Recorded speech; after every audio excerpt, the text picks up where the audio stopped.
মহিলাসকল যিসকল ইয়াৰ নিৰ্বাচিত হল তেওঁলোকৰ আমি তালিকাখন দিম তালিকাখন দিয়াৰ পিছত আপোনালোকক আমি 3 দিনৰ ট্ৰেইনিং দিম যদি কোনোবাই 10,000 টকা পালে আৰু গিৰিয়াকে টকাটো লৈ গল তেতিয়া এইটোটো আৰু আগনাবাঢ়িব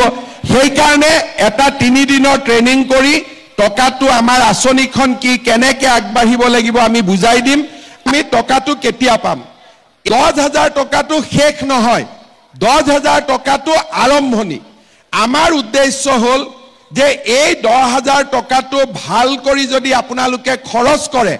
পিছত আমি আপোনালোকক আৰু নতুন আঁচনি আৰু বেংকৰ লগত আপোনালোকক আমি সম্পৰ্ক কৰি দিম যাতে মোটামুটি 2-2.5 বছৰৰ ভিতৰত চৰকাৰৰ পৰা আপোনালোকে আৰু বেংকৰ পৰা মিলি 1 লাখ টকা কৰি আপোনালোকে পাব পাৰে কিন্তু যদি কোনোবাই 10,000 টকা পালে আৰু গিৰিয়াকে টকাটো লৈ গল তেতিয়া এইটোটো আৰু আগনাবাঢ়িব সেই কাৰণে এটা 3 দিনৰ ট্ৰেইনিং কৰি টকাটো আমাৰ আঁচনিখন কি কেনেকে আগবাঢ়িব লাগিব আমি বুজাই দিম আৰু তাৰ পিছত এনেকে মিটিং পাতি আপোনালোকক মই আহি টকাটো দি দিম টকাটো 100% পাবই খালি অকনমান অপেক্ষা কৰক অপেক্ষাৰ ফলটো মিঠা হয় না নহয় ঠিক আপোনালোকৰ এই কামটো চলি আছে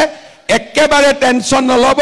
10,000 টকা আপোনালোকে 100% পাবই কিন্তু 10,000তকৈ আৰু কেনেকে বেছি পায় মই সেইটোহে চিন্তা কৰি আছো যাতে আগত গৈ আমি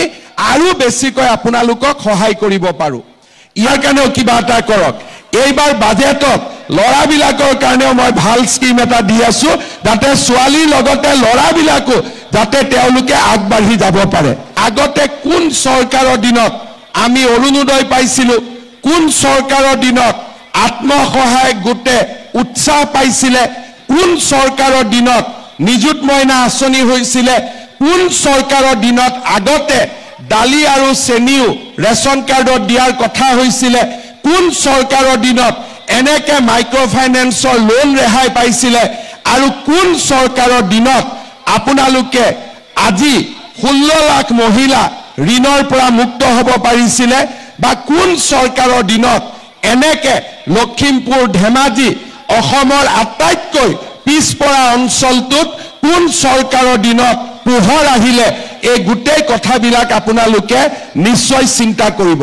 আপোনালোকৰ মনত ৰাখিব যে কংগ্ৰেছৰ দিনত অৰুণোদয়ও নাছিলে মাইক্ৰ' ফাইনেন্সৰ লোন ৰেহাইও নাছিলে আত্মসহায়ক গোটৰ আঁচনিও নাছিলে আমাৰ মহিলাসকলক ৰেচন কাৰ্ডো দিয়া নাছিলে অৰ্থাৎ আমাৰ কলেজত বিনামূলীয়া এডমিশন নাছিলে নিযুত মইনা নাছিলে কংগ্ৰেছৰ দিনত একো নাছিলে খালি কংগ্ৰেছৰ কি আছিলে মহিলাবিলাকক খুটা আৰু কম্বলৰ নামত ইখন মিটিঙৰ পৰা সিখন মিটিঙলৈকে মহিলাবিলাকক দৌৰাই ৰাখিছিলে তাৰ বাদে মহিলাসকলৰ উন্নতিৰ বাবে একো কাম কৰা নাছিলে এতিয়া মই আৰু এটা লাষ্ট কথা আপোনালোকক ক'ব খুজিছো অসমত মই 3.5 বছৰ মুখ্যমন্ত্ৰী হলো মোৰ আগতো বহুত মুখ্যমন্ত্ৰী হৈছিলে এতিয়া আপোনালোকে চাওক আগতে যেতিয়া পৰীক্ষাৰ ৰিজাল্ট দিয়ে APSC ৰিজাল্ট দিয়ে পুলিচৰ ৰিজাল্ট দিয়ে তৃতীয় চতুৰ্থ শ্ৰেণীৰ ৰিজাল্ট দিয়ে তেতিয়া টিভিত কি ওলাই বাতৰি যে কোন মন্ত্ৰী লৰাই DSP হল কোন অফিচাৰৰ লৰা গৈ পেলাই মেজিষ্ট্ৰেট হল কোন ডাঙৰ বিষয়াৰ খুলখালিয়েকে গৈ পেলাই প্লেনিং অফিচাৰ পালে কাৰ খুলখালিয়েকে গৈ পেলাই টেক্সৰ সুপাৰিনটেণ্ডেণ্ট হল কোন দ্বিতীয় হল পেপাৰ আৰু টিভিত এই লিষ্ট বিলাক আহিছিলে আৰু এই লিষ্ট বিলাকৰ লগত কি লিখিছিলে যে এনেকুৱা এটা চাকৰি পাবৰ কাৰণে হয় মন্ত্ৰী বিধায়কৰ খুলখালিয়েক হ'ব লাগিব নহলে মন্ত্ৰী বিধায়কৰ লৰা হ'ব লাগিব নহলে মন্ত্ৰী বিধায়কৰ আশে-পাশে থাকিব লাগিব পঢ়া শুনাৰ কোনো মূল্য নাই পঢ়া শুনা কৰিলে অসমত কোনেও চৰকাৰী চাকৰি নাপায় আৰু মানুহে এইটো মানি লৈছিলে মোৰ ওচৰতে আহি কয় যে দাদা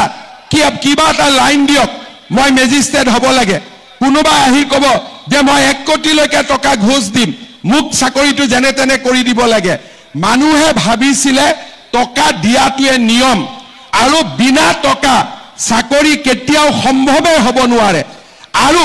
তেনেকৈ আমাৰ অসমখন 75 বছৰ চলি আছিল